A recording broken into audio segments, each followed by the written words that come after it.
ఇస్లాంని విడిచిపెట్టే, ఆ తర్వాత నీ అప్పు నేను ఇస్తాను, నీ డబ్బులు నేను అప్పు తీరుస్తాను, నువ్వు ఇస్లాంని విడిచిపెట్టు.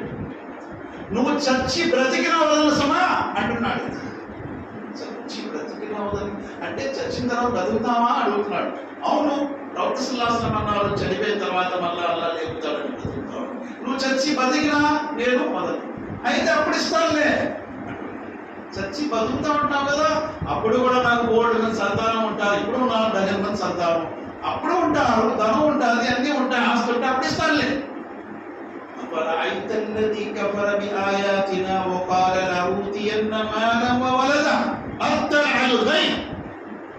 అందుకున్నాడు ఎవరండి? సమాధానానికి అందుకున్నాడు ఎవరు? ఇక్కడ నీ డబ్బులు అక్కడ తీరుస్తానని చెప్తే ఈయన చెప్పలేదు పాపం. ఎవరు?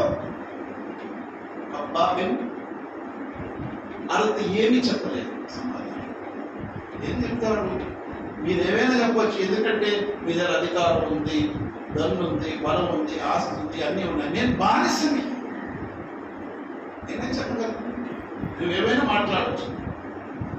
సమాధానం అల్లాహ్ ఇస్తున్నాడు, కబ్బాబ్ నేను ఇస్తాను సమాధానం అని చెప్పి. సరే, సహాబీ పక్షంలో ఎవరున్నారు? అల్లాహ్ నిలబడి.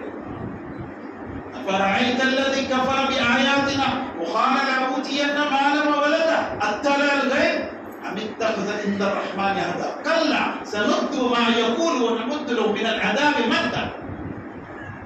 సమాధానం అల్లాహ్ ఇస్తున్నాడు. ఏ సహాబీ గురించి ఈ ఆయత్ దిగింది? ఖబ్బాబీ. నా సౌండ్